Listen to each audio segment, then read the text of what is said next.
Are you an intermediate and do you need to change your workout? Well, I'm going to share with you guys some tips about what you can do to change your routine.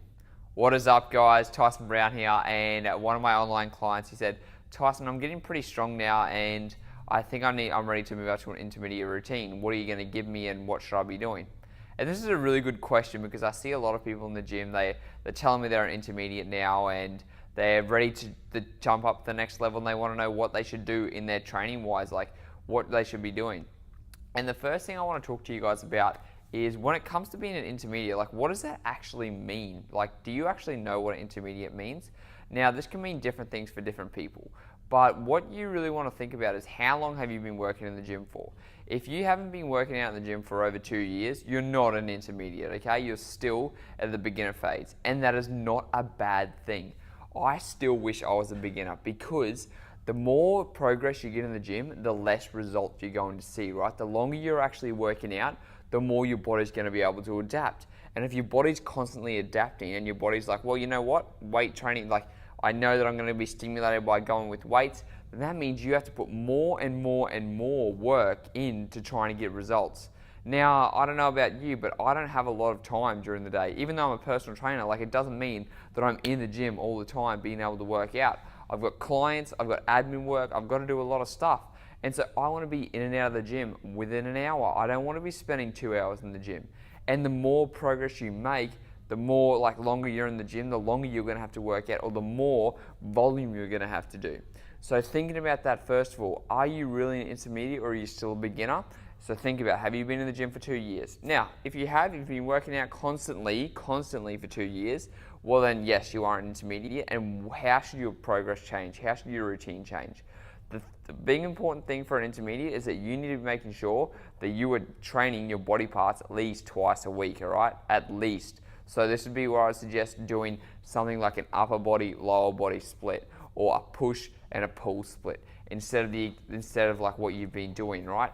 You do not want to go to body part splits. Body part splits are extremely inefficient, and I actually talk about it in this video right up here where you're going to get better results doing a body part split twice a week, so an upper body, lower body, or a push-pull. Now, what should this incorporate?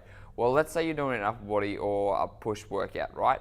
You'd always want to start with your biggest movements first, okay? So you want to start with something like the bench press, the overhead press, the incline press, all right? They're going to be your fundamentals for a big upper body movement for your chest. If it's going to be a push movement, well then it's going to be a squat, okay? Because squat's one of the most best things for a push. So you'd always start off, if you're going to do a push routine, you'd start off with a squat. If you're going to do an upper body movement, you're going to do the bench press, the military press, or the incline press, okay?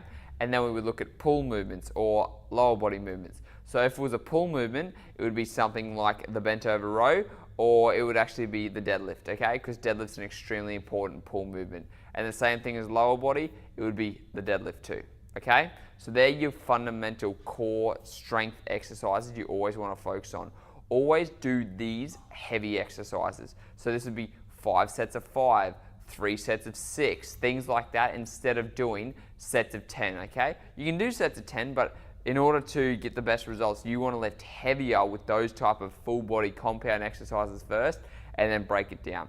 So after you've done the heavy full body exercises like your squats, the bench press, the deadlift, the chin up, all of those exercises, then you would move on to more hypertrophy stuff to gain more lean muscle. And so that's when you'd be looking at doing things like your bicep curls, doing things like the seated row, things that you can do that are going to isolate your muscles more. So when you're an intermediate, you always want to focus on making sure that you're sticking with the big heavy compound movements first and then going towards your isolation exercises. And then also making sure that you're doing 2 days a week of muscle stimulation minimum. So upper body, lower body, or push and pull.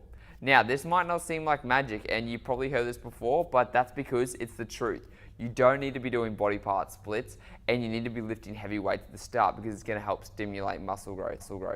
And in order for you to stimulate muscle growth, there are 3 big things you need to talk about, that you need to focus on, that I always talk about. Number 1 is how much weight are you using in the gym? You need to be trying to progress in some type of weight every single time you're in the gym, or you need to be progressing in the repetitions, okay? or you need to be increasing on your intensity. There are three big factors, okay? Because if you are not increasing those things, you are not going to see the results you're after. So let's talk about the first one then. Let's talk about like increasing the weight. If you can do 60 kilos in the bench press for 5 repetitions, well, the next time you want to try and come in, or the next week you want to try and come in and do 62 kilos for 5 repetitions. Your body has never experienced that stress before, and it needs to be put under a new stress so that it can adapt and recover, and that's how the muscles grow. You cannot be coming in and doing the exact same weight every single time. Or if you're going to keep the weight the same because you can't progress in weight, then you want to increase your repetitions, okay? So increasing your repetitions from 5 reps to 6 reps. That's a new stimulus. Is 1 rep enough? Of course it is. If you're doing 3 sets of 5 and you're doing 3 sets of 6 now, you've now increased that workload, and that's a lot. So you've got to think about that. That's 60 kilos plus 60 kilos plus 60 kilos. That's another 180 kilos that you've just added in volume, and that's important too. So just trying to increase those reps over time. And the third thing is the intensity. So shortening the rest period. If you can't increase your reps, or if you can't increase your weight this week, well then reduce the rest time. Instead of going for a minute, go to 45 seconds. Changing those 3 things each time you're in the gym is going to help you progress and make more lean muscle over time. So if you're an intermediate lifter, make sure you're lifting twice a week, upper body, lower body, push-pull routine, or a full body workout twice a week, and then make sure that you're always giving your muscle stimulus so it's able to grow by doing the 3 things: intensity, by doing weight, or by doing repetitions.